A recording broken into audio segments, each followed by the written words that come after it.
Әлемде музыкалық аспаптарға арналған музейлер саусақпен санарлық, ал олардың бірі және бірегейі Алматыда орналасқан. Біз бүгін Ықылас атындағы халық музыкалық аспаптар музейіне келдік.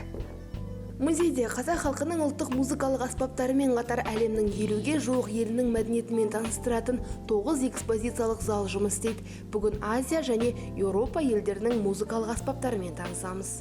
Осы музейдің 8 залы жайлы айтатын болсақ, бұл Азия халықтарына арналған аспаптар жинақталған. Бұл жерде Индонезия, Корея, Үнді, Жапон және Пәкістан халқының аспаптары сақталды. Бұл залдың ашылуы 2020 жылы ақпан айында ашылған болады. Және де бұл енді Азия залындағы аспаптардың жинақталуы көбінде біздің музей басқа да ұлттармен тікелей қарым-қатынас өткізе, концерт арқылы артынша осы аспаптарды бізге сыйға берген. Залға кірген бойда пішіні ерекше аспаптар көзге түседі. Әр аспаптың тарихы бөлек әңгіме. Анклунг деп аталады. Бұл Индонезия халқының аспабы. Ерекшелігі толыққанды бамбуктан жасалынады. Сілку, қозғау арқылы бұл аспапты ойнайды. Ең ерекшелігі бұл аспапта кез келген композицияны орындауға болады. Кіші композициядан үлкен композицияға дейін. Келесі аспап сасанда деп аталады. Бұл Индонезия халқының аспабы 48 шектен болмаса 96 шектен тұрады. Ерекшелігі бұл аспапта ойнау өте қиын болған. Әкеден балаға берілу арқылы бұл мәдениет біздің күнге дейін сақталып қалған. Негізі бамбуктан жасалынады да, одан кейін шектер тартылады. Бір қарағанда мына аспап өзіміздің жетігенге ұқсайды, алайда бұл Корей халқының аспабы каягым екен. Каягым деген сөз өзі Кай елінің аспабы деген мағынаны береді. Жалпы айтқан кезде Кай империясы кезінде пайда болған, ол 6 ғасыр. Былай айтқанда ең көне аспаптардың бірі болып саналады. Үнді халқының аспабы гармоника.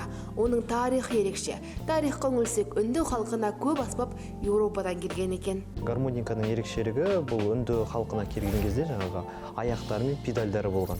Бірақ үнді халқы бәріне танымал, барлығын отырып жасайды. Жаңағы тамақ ішкенде де соның бірі бұл педальдары мен аяқтарын алып тастайды да, кейінірек осындай тетіктер қойып, өзіне ұлттық аспап жасап алған. Неге көрермен, біз қазір Азия музыкалық аспаптарына шағын шолу жасадық, ал енді Еуропаға кеттік.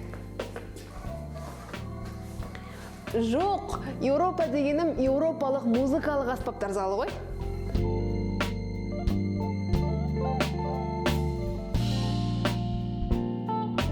Біздің музейдің 9 залы Европа залы деп аталады.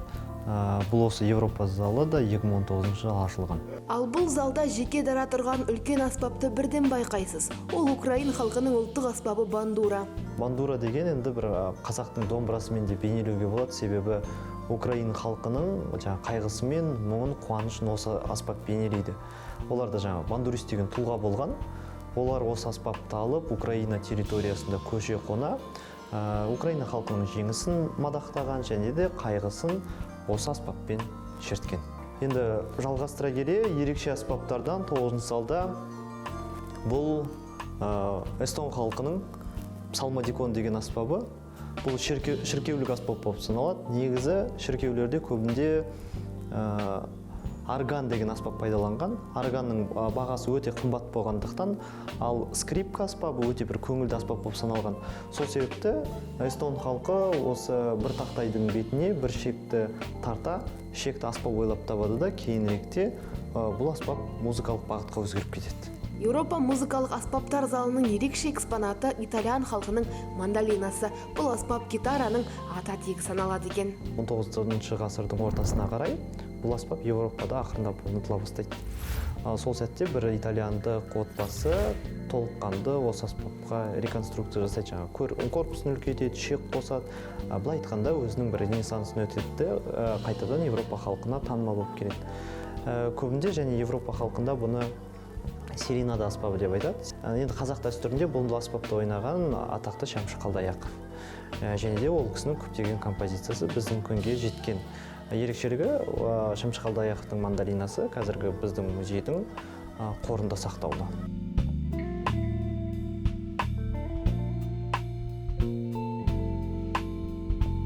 Мәдени өсіп, рухани даму қашан да қажет. Ал музыкалық аспаптардың тарихымен танысамын десеңіздер, Зенков 24 мекен жайы бойынша келіңіздер.